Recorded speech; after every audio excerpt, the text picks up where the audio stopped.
E aí, meu povo? Salve, salve, tô na área, Freire Neto e vocês aqui comigo em mais uma resenha automotiva especial. Estamos ao vivo, ao vivaço, para o Twitter, o Facebook, a Twitch e também para o LinkedIn e hoje também para o canal Autonews TV do meu parceiro Paulo Cruz. Agora tem um compromisso toda terça aqui na nossa resenha automotiva. Vamos falar de Ford Maverick, o lançamento do dia, Fiat Pulse versus Renegade. Qual é o seu pedido, a sua pedida? O Pulse completo, ímpetus ou o Jeep Renegade Sport? Eles vão competir entre si ou são mercados diferentes, né? E para finalizar, o mercado de fevereiro com uma atmosfera diferente dos últimos meses, hein? Muitos lojistas reclamando, muitos concessionários também reclamando. Parece que o verão foi bom e a galera está se segurando para comprar carro.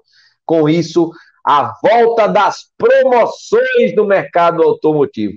Tudo isso você vai conferir comigo e, claro, com a participação dos nossos parceiros de sempre. Edivar Souza já está na área, Marcelo Zanini e Paulo Cruz. E eu conto com vocês, hein? Comenta, deixa o seu like aí, curte, compartilha para geral e vamos falar sobre o mercado automotivo. Dando boa noite aqui para no meu lado direito ou esquerdo aqui, Paulo Cruz. Seja bem-vindo, meu velho. Tamo junto agora toda terça, viu? Tá sem áudio aí? Aí eu desliguei aqui para te ouvir melhor, né, velho? Agora sim. Cara, privilégio estar aqui com vocês, com essas feras aqui da indústria da imprensa, dos comentários, né? Realmente é muito bom a gente estar junto, né? E a gente tem resenha para fazer hoje, viu, Freire? Hoje tem resenha, viu, bicho? Tem muita resenha hoje, inclusive com o depoimento de Paulo Cruz, ele que, ao lado de Dona Sheila Canto, já testou a Maverick pelo Pantanal, foi até Corumbá. Marcelo Zanini, seja bem-vindo, grande Zanini, gravando em português, inglês, em esperanto. O homem é bom. Rapaz, o cara é um troglodita. Amigo. Aprendendo italiano. Olha aí, tá vendo? Poliglota.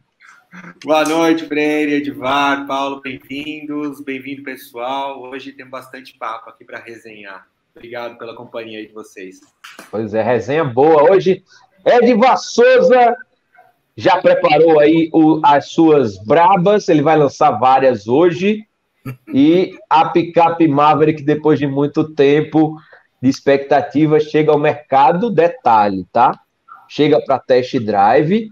Começa a venda, mas a entrega só daqui a 60 dias. Boa noite, Edivar Souza. Boa noite, Paulo. Boa noite, Marcelo, Freire, certo? O mercado está devagar. Um amigo meu hoje colocou 3 carros dele à venda, disse que era. Aí fez, não, é para aproveitar o boom. Eu fiz o boom. Passou. Não seja tão exigente com as propostas que você receber. Foi isso que eu disse a ele. Certo? Não seja ganancioso, porque senão vai ficar com os produtos em casa. É isso aí. Falaremos disso hoje, né? Fique ligado aí, porque com o esfriamento do mercado, esquenta as promoções, com certeza. Mas o primeiro assunto do dia hoje da nossa resenha, nesta noite de terça-feira, é a Ford Maverick. Foi o grande lançamento aí do dia. Hoje, todas as mídias lotadas de testes, de apresentações, de transmissões, né? As concessionárias estão agitadas, recebendo clientes. Um lançamento sempre é um alento, né, para qualquer marca, qualquer concessionária, é uma movimentação para conhecer o carro, enfim. E eu, para aproveitar as duas pessoas que tiveram contato com o carro, pedi para eles terem fazer esse primeiro comentário. Primeiro, Marcelo representou a gente lá em São Paulo na apresentação do carro, ainda estático, e hoje eu tive a oportunidade de ver também, de entrar e tal, estou doido para fazer esse teste. Mas, Marcelo, a impressão que se tinha antes do lançamento e da divulgação do preço é a mesma agora que ele foi apresentado e lançado com preço de R$ 239.990? Ou era isso mesmo, Marcelo Zanini? Olha, Frei, eu esperava um pouquinho mais baixo esse preço, porque, sabe por quê? Porque eu vou lançar na Braba lá logo agora no começo. Esse preço está muito próximo da Ranger 2.2 diesel, turbo diesel, e tem muita gente perguntando, inclusive eu postei foto, né, desse teste que a gente tinha feito lá, essa primeira impressão, estática e tal, e muita gente me perguntou, mas tem esse carro diesel? Porque a primeira coisa que as pessoas associam a uma picape é se ela tem diesel, né? E esse daí não tem. Esse motor é um motor a gasolina. Então, ficam essas duas questões, né? O preço, eu achei que ia ser mais próximo do 200, uns 215. Ele até lancei essa brava quando eu fiz o vídeo. Para mim ia ser 215, 220 ali no máximo. Chegar no topo, a partir do topo da range, né? Da total range. Mas não, foi um pouco a mais e mais próximo da Ranger. Então, assim, eu não entendi mais ou menos o posicionamento, o que a Ford está querendo com esse carro. Agora, sim, as primeiras impressões foram muito positivas. Eu gostei muito do que eu vi. O que me chamou a atenção foi a altura do carro. A gente estava falando agora há pouco aqui, isso me chamou bastante a atenção. Eu achei ele bem baixo. E quando eu não dirigi, né? O Paulo talvez fale melhor isso para a gente, mas eu tenho a impressão de que ele me parece mais um comportamento de sedã do que de picape quando você dirige. Eu estou errado, estou lançando uma brava, estou muito crítico ou não? Antes de chamar o Paulo, só 2 comentários. O primeiro, será um carro de nicho e com um volume bem menor, não vem aqui para ter volume nem ser líder de nada, né? Ele vai ser um carro, assim como o Bronco Sport. A Ford não fala em qual é a meta e tal, mas a gente sabe, é um carro importado e ele vem... Não é para todo mundo, né? Não vai ter um volume alto, né? E realmente ela tá, como até estava comentando em off com o Edivar, a Ford como importadora hoje é a maior importadora do Brasil em relação a números, e ela está iniciando uma nova caminhada no mercado brasileiro, né? Mas claro que a gente, logicamente, vai comparar com o que a gente tem no mercado, vai falar em liderança, isso faz parte. Paulo Cruz, lance a braba e fale o que é que você sentiu do carro. Em breve vamos colocar aqui no canal. Já estreou hoje no canal do Paulo, no Auto News, o vídeo, né, do teste que ele fez com a Sheila Canto. Foram quantos quilômetros, Paulo, que você percorreu? Fala aí um pouco desse teste e o que é o seu sentimento da Ford Maverick. Então, eu vou compartilhar muito da opinião aqui do Marcelo, né? Primeiro, Freire, a gente tem mudado aqui, né, como a gente já conversou, o foco do nosso canal. Não é mais só testar carro na cidade, é botar o carro na estrada. Eu acho que é onde ele realmente pode mostrar suas qualidades. A gente tem feito isso aí, né, em várias ocasiões. E nessa viagem, a gente rodou ida e volta em torno de 1.000 quilômetros, né, só para chegar em Corumbá, eu gasto quase 500, né, rodamos por lá ainda, e pegamos um trecho de asfalto e outro trecho de terra. E o que é legal, eu fui com uma Chevrolet Z71 junto. Né, eu estava fazendo uma dupla matéria. E até tive a ousadia de fazer um comparativo. Como disse o Marcelo, né, o preço da Maverick ficou mais acima, né, do que a gente esperava. Eu também esperava pelo menos uns 10, 15 mil abaixo para ela realmente bater ali com a Toro. Né, as Toros que já... E a gente está falando de uma Toro já na versão a diesel, né, 4x4, né, que tem uma valentia. Eu acho que... Vou falar um pouco do comportamento dinâmico do carro, né? Eu acho que ele deve ter uma valentia a Toro, já testei também, eu acho que ela vai melhor em situações no fora de estrada. Bom, de cara, né, como eu falei, eu divido hoje, né, aqui a boleia, junto com a dona Sheila, e ela tem uma visão muito mais detalhada, né, então ela consegue observar mimos ali do carro, né, que às vezes para a gente passa um pouco batido, então ela fez umas observações bem legais. De cara, me agradou muito o visual dessa coisa da picape gringa, né? Eu acho que ela remete muito à linha S americana. Isso faz muito bem para ela. No primeiro momento que eu vi, eu achei até que os faróis eram um pouco exagerados para o tamanho da picape, né? Então, passou essa impressão. E a outra impressão que eu tive, não foi só eu, todo mundo que eu andei com a picape aqui em Campo Grande e falava assim, rapaz, mas essa picape é baixa, né? Na realidade, ela tem quase 22 centímetros, 21,8 centímetros de altura livre do solo, não é dos piores, né? E o Freire lembra disso. Na apresentação técnica, a Ford ela colocou ela mais em rota de colisão com os SUVs do que com as próprias picapes, né? Porque ela tem esse estilão de SUV, né? Só que aí falta um pequeno detalhe que eu já vou falar logo para não me perder no meu raciocínio aqui, que é muita coisa para falar e eu não quero me alongar tanto. Para ela ser um SUV, tem muita gente que fala assim, puxa, eu quero uma picape para viajar, né? Eu quero botar a picape na estrada. Só que tem um pequeno problema. Você não tem muito o que fazer com as suas malas. A gente já conversou sobre isso. Né? Quando você viaja, você está numa cidade, você para ir num restaurante, alguma coisa, você acaba tendo que deixar a sua bagagem muito vulnerável numa capota de lona, com um estilete, alguém chega ali e pode levar toda a sua bagagem. Então, eu acho que isso é muito ruim. Embora a capota tenha chave e tudo, mas eu acho que é uma parte ruim. A picape que eu testei, a gente pegou estrada de chão, macaco velho pantaneiro, né? E saquei todas as minhas malas.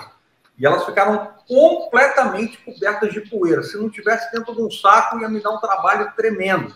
Parece que as capotas marítimas, e não foi só da Maverick, eu estava junto com a S10, da mesma coisa. Parece que a capota marítima é um catalisador de poeira. Pega toda a poeira do mundo e joga lá dentro. Né? Então você acaba tendo a sua bagagem muito prejudicada. Bom, dividir aqui os trechos que a gente fez. Passado esse primeiro visual da picape, realmente o que eu acho que falta para ela é uma roda mais parruda.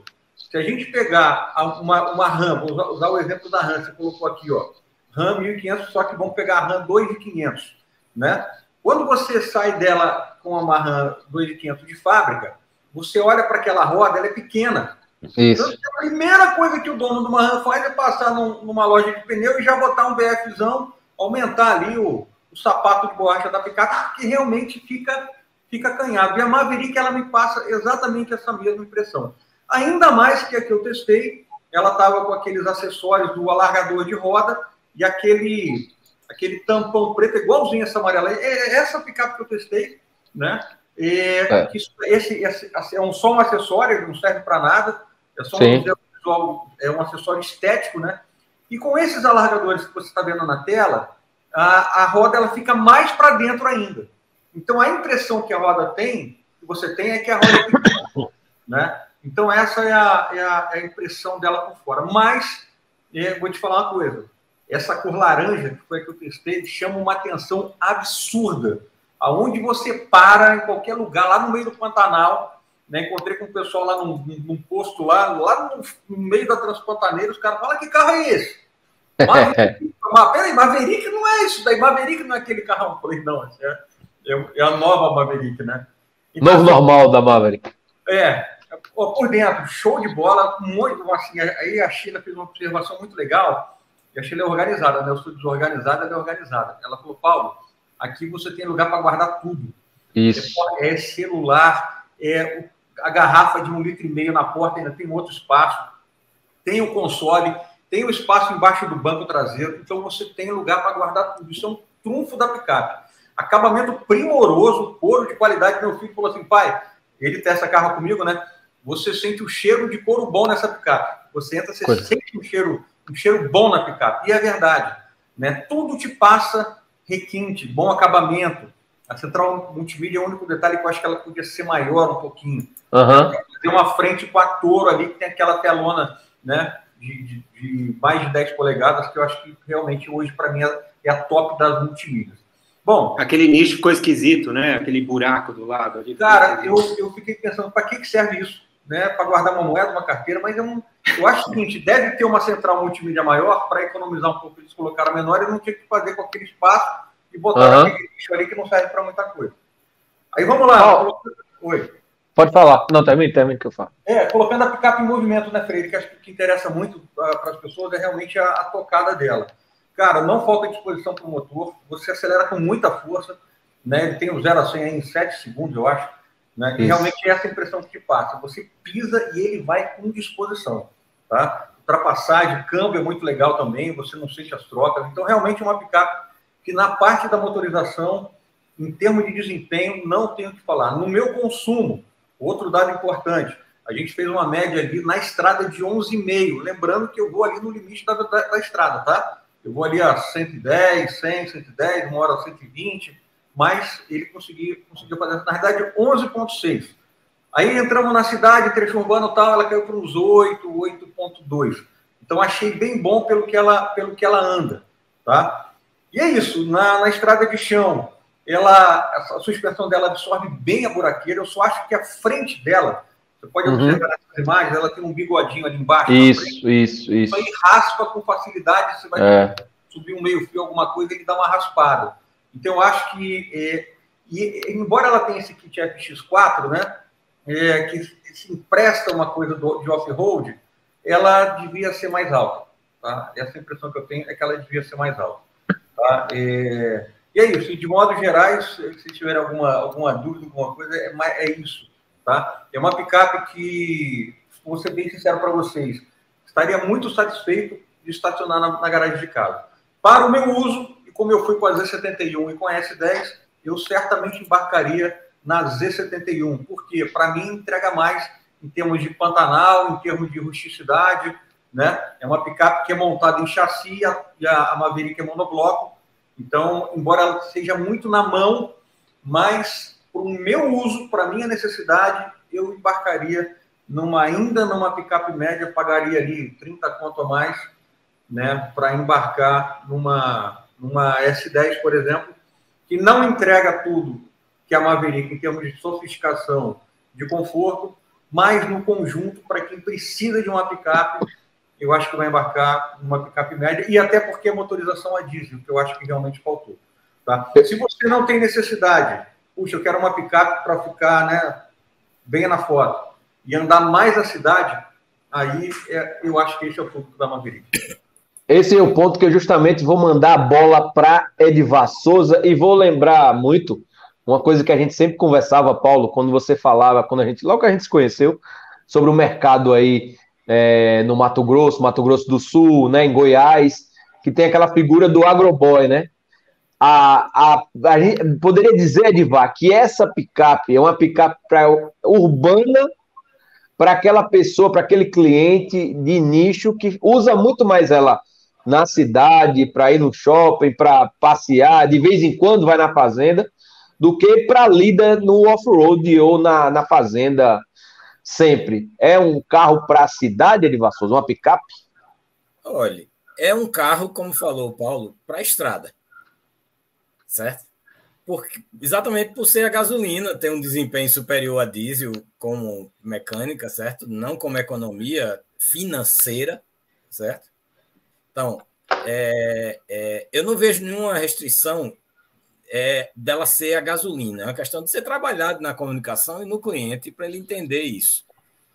Verdade. A questão, por exemplo, a Ram 1500 é a gasolina. Os Wrangler são todos a gasolina. Certo? É uma picape de nicho e eu acho que, como eu já falei outras vezes, ela é a Ram urbana. Certo? Ela entra num espaço que a Stellantis talvez tenha demorado a marca Ram está tão forte que ela tem que usar essa força nesse momento. Se ela demorar demais a usar, talvez perca o time. Excelente seu comentário. Excelente. Um posicionamento seria esse aí. Esse nicho exato aí, acima da Toro e abaixo da Ram, como um produto de status, de diferenciação, sofisticado, apesar de ser uma caminhonete. Porque Ram é vendido como artigo de luxo hoje.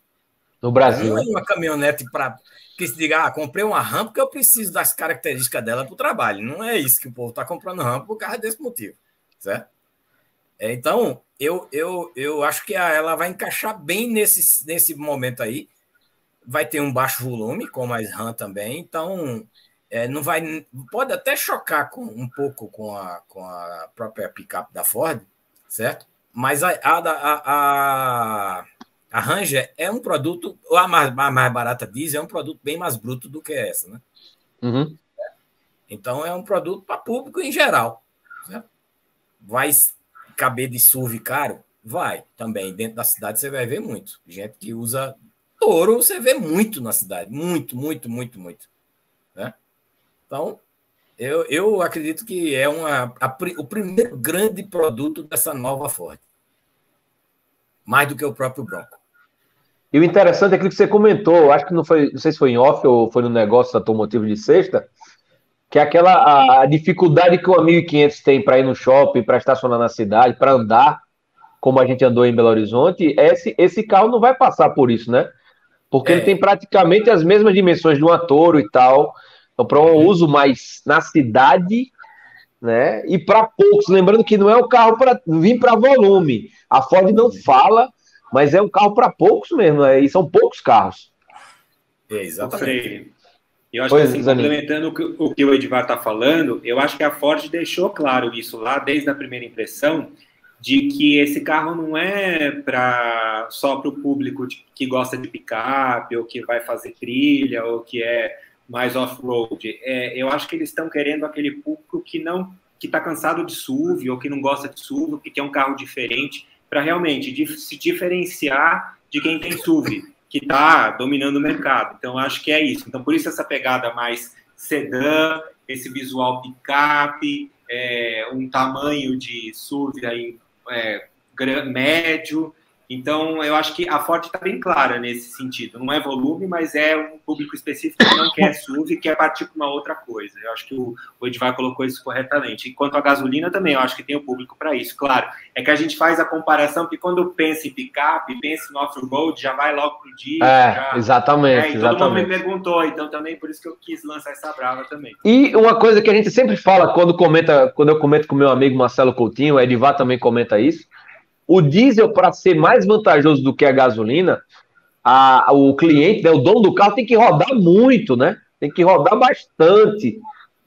Quantas vezes mais, Edivar? Você até estava falando isso.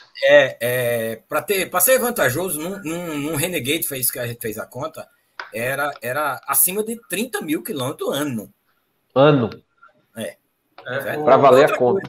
Num carro de 120 mil reais, se você rodar 30 mil, assim, digamos o seguinte, você roda 20 mil, 40 mil quilômetros, certo? A vantagem sobre a gasolina não é R$1.000 a cada 10 mil quilômetros. Ou seja, essa coisa de economia falando no diesel é muito poesia, certo? A questão você paga, diesel, né? Não paga a diferença. É mais cultural, né? Acho que isso é mais cultural, tá mais na cabeça da pessoa, enfim. Fala, Paulão. Eu acho que tem outro aspecto. O Enzo está falando aqui, ó, aqui no Mato, meu conterrâneo aqui no Mato Grosso. Conterrâneo seu. Muita gente prefere Hilux e S10. Todo 95% na cidade é isso mesmo. Né? Mas assim, eu conheço alguns casos de um fazendeiro amigo meu que tem fazenda no Pantanal, comprou uma Toro, trocou L200 e vai de boa. Vai na batida dele. Uma coisa que a gente não pode esquecer do diesel no uso realmente a trabalho, né, e não só no lazer, por exemplo, numa fazenda, geralmente as pessoas elas têm também o abastecimento do trator, da máquina sim. que é diesel. Né? E um fator muito importante para quem realmente usa aqui no nosso centro-oeste, né, é a autonomia. Então, uma picape a diesel, como ela tem um consumo menor, ela geralmente tem uma autonomia maior. Isso conta muito. Né? Eu gosto muito do torque, geralmente associado às picapes a diesel. Né? E a maioria das picapes a diesel, como eu falei, elas são feitas em chassi. Então, quando você pensa numa picape, é aquela coisa mais robusta. Tá? Tirando a Toro aí, que acho que é a única monobloco a diesel que a gente tem, que é uma receita muito legal também, né? Eu curto demais a Toro, tá? Mas o diesel ainda tem esse aspecto de autonomia, de encarar melhor a água também, né? Então, tem várias. Mas se a gente pegar, por exemplo, né, eu estava conversando com o Carquejo, que é um cara muito bom para a gente trazer aqui, viu, Freire? De falar de off-road. Sim, vamos falar com ele. E ele falando assim, ele já desmistificou o lance do diesel em carros off-road. Eu falei, Paulo, isso esquece, vai acabar. Tá? Sim. Daí a prova do Defender, né, que é o Jeepão que tradicionalmente era diesel, veio a gasolina. Né? E ele falou, Paulo, hoje a tecnologia de gasolina... ele foi mais além. Daqui a pouco não é gasolina, são os híbridos e daqui a pouco a gente vai ter off-road elétrico. Né? Aí é um outro caminho aqui no Brasil, a gente vai ter um pouco mais de estrada para rodar, né? É isso aí. O diesel como eu estava falando, é torque por causa de trabalho. Carga, buraco, carga, lama, força, potência mesmo, né? Mas muita gente fala em Renegade, principalmente diesel, por economia de combustível. O cara compra um carro de R$150 mil e está preocupado com economia de combustível? Não sei não.